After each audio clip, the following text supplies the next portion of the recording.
Tips to protect furniture and flooring during rains. Hello friends, today we will talk about tips to protect furniture and flooring during rains. The moisture during the rainy season can seep into wooden furniture like cupboards and damage the contents. Here are some tips to safeguard your furniture and flooring. Place camphor or naphthalene balls in the closet, which will absorb the moisture while protecting the clothes and valuable items against insects and pests. Keep wooden and iron furniture away from the windows from where rainwater may enter. Spray the furniture with a waterproofing solution to prevent the dampness from damaging the material.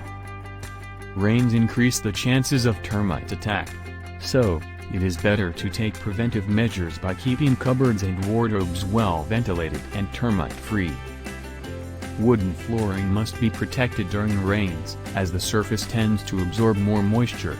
Place absorbent mats and ensure proper ventilation. If you like the video, give it a thumbs up and share it with your friends.